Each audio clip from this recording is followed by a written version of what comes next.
Finally, we came to a sign that read, "Welcome to Colorado."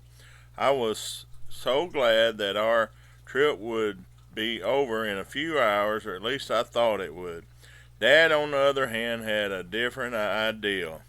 Outside of a town called Springfield, we pulled into a roadside park that was full of RVs and campers. It looked like a festival or something because people were running around yelling out questions and screaming out answers. There was a makeshift gate with two men standing in front for security. Dad pulled over and got out to talk to the first guy. The conversation they had was quick.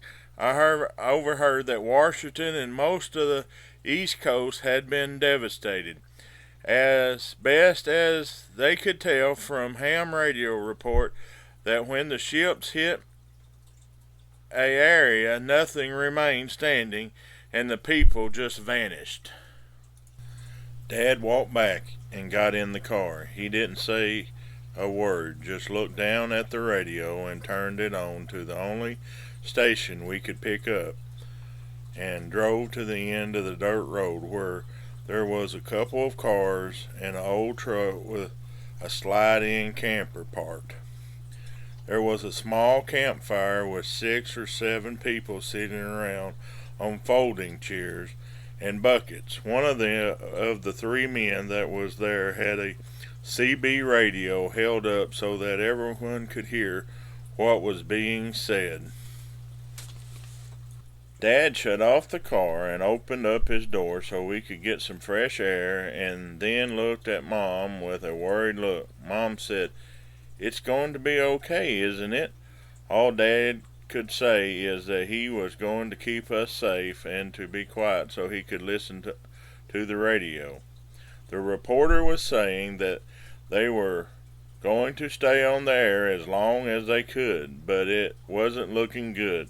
The Marines and Air Force that are in South California were preparing for an attack from a ship that had just left Hawaii, and as far as the radio station could tell, there were no survivors left.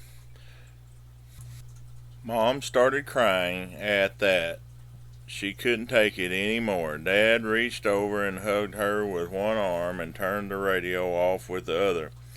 I opened my door and got out to take a look around and stretch my legs. Dad yelled out, "Stay close to the car." I walked to the back of the car and put my coat on because a cold north wind started blowing. As I sat down on the car bumper, a voice said, "Cheer up, the good guys always win." I looked around and the voice was coming from an angel, or at least a girl that was more beautiful than any other girl this 13-year-old boy had ever seen before. She said, "It will be okay. You'll see." I said, "It doesn't look like it this time." Her response was, "Miracles happen every day." "Yeah, I guess so, but time is running out. If something doesn't happen soon, it will be too late." She said, "It will be okay. You'll see. And oh, by the way, my name is Terry Summers. What's yours?" As I told her my name was Timmy Dawson, Mom and Dad walked up and said, "Are you going to tell us who your new friend is?" "Sure, Dad. This is Terry Summers. And this is James Dawson, my dad, and mother, Nancy Dawson. We're from Garland, Texas. And you're from where?" Terry said, "Me and my brother and Dad are from Dodge City, Kansas. We're on our way to my aunt's house in Erican Springs. There is an old silver mine on her property that Dad thinks might be a good place to hide out until someone can figure out what to do about these aliens." I said, "Figure out? There ain't nothing to figure out but where the best place is to hide and how to survive so that someday in the future we can get our lives, families, and planet back." Terry's dad stood up and yelled, "Why don't y'all come over to the fire and have some coffee and warm up?" So Dad took Mom by the hand and walked over to a half-rotted log that someone had pulled up for firewood and sat down, while me and Terry sat on the back bumper of the car. All the grown-ups introduced themselves and talked about where they was from and what they were planning to do. I just looked up at the stars and sulked. Terry's first words were, "I used to look up at the stars and think they were so beautiful and amazing, but now they look like teardrops of sorrow falling from heaven." "You must have a religious family."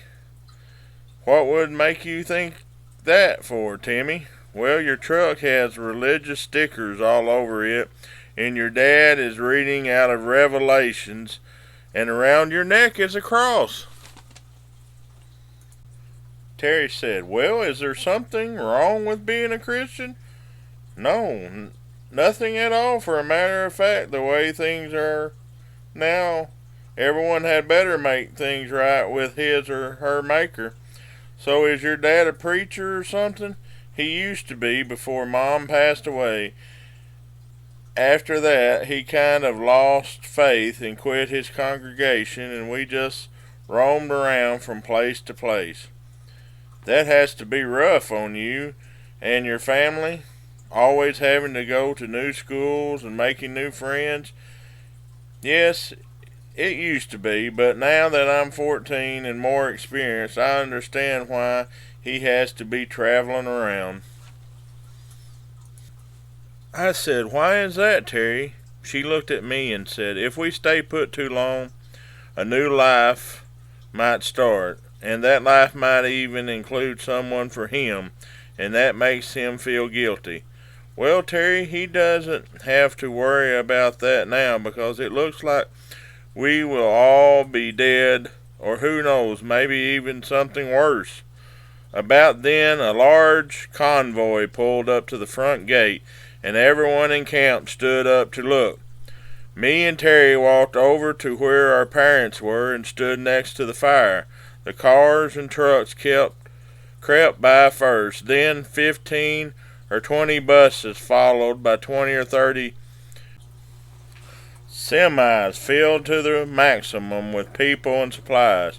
Terry's dad was the first to run over to the crowd that had got off the buses and yelled out, "There is plenty of food and coffee for everyone. Come over and help yourself."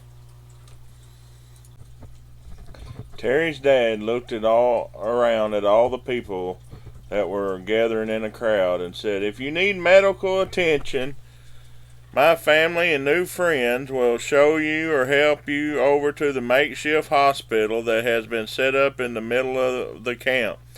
I was shocked to hear the stories that the people were telling as Mom poured fresh brewed coffee to take the edge off of the icy wind that blew in from the mountains.